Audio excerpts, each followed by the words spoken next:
একদল লোক এসে বলেছিল, আপনার সাহাবীদের মধ্যে এমন কিছু সাহাবীকে পাঠান যাদেরকে আমাদের কওমে নিয়ে গেলে ইসলাম শেখা যাবে, মুআল্লিম। নবী সাল্লাল্লাহু আলাইহি ওয়াসাল্লাম 10 জন সাহাবীকে পাঠিয়েছিলেন। এই 10 জনকে ট্র্যাপে ফেলে, এখন যেমন মুসলিমদেরকে ট্র্যাপে ফেলে হত্যা করা হয়, ট্র্যাপে ফেলে 10 জনকে হত্যা করা হয়। 3 জন ভাগ্যবশত বেঁচে যান, পাহাড়ের উপরে আশ্রয় নেন। তাদেরকে বলে, তোমরা নেমে আসো, তোমাদেরকে ছেড়ে দিব। তারা তীরের আঘাতে ক্ষতবিক্ষত ছিলেন। তারা মনে করলেন হয়তোবা তার অঙ্গীকার রক্ষা করবে, নেমে আসলেন। নামার সাথে সাথেই তাদেরকে বেঁধে ফেললো, মক্কায় বিক্রি করে দিল। তাদের মধ্যে একজনের নাম খুবাইব রাদিয়াল্লাহু আনহু, খুবাইব রাদিয়াল্লাহু আনহু, যার নাম আমাদের যুব সমাজ জানে না। আমাদের যুব সমাজ শাহরুখ খানের নাম জানে, খুবাইব রাদিয়াল্লাহু আনহু নাম জানে না।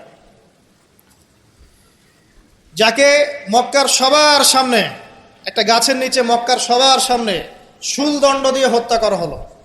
শুলদণ্ড মানে পিছনের রাস্তা দিয়ে কিছু একটা লোহার দণ্ড প্রবেশ করিয়ে মাথা দিয়ে বের করে দেওয়া। এই দণ্ড দিয়ে তাকে হত্যা করা হয়েছে। হত্যা করার আগে তাকে বলা হয়েছে, তুমি কি চাও? সে বলেছে, আমি 2 রাকাত নামাজ পড়তে চাই। এবং নামাজটাকে সংক্ষিপ্ত করেছে। সংক্ষিপ্ত করে সে হাত তুলে আল্লাহর কাছে দোয়া করেছিল, আল্লাহ, উপস্থিত যারা আছে এদের একটাকেও তুমি ছেড়ো না। ওয়াকতুলহুম বাদাদা, তাদের সবাইকে তুমি সবগুলাকে এক জায়গায় করে হত্যা করো। দেখা গেছে ওই সবার লাশ বদরের কূপে পড়েছিল।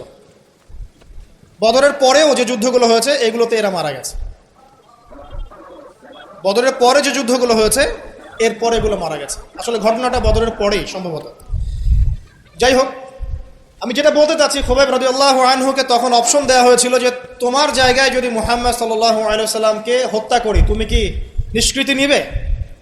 সে তখন বলেছিল রাদিয়াল্লাহু আনহু যে আমার জায়গায় মুহাম্মদ সাল্লাল্লাহু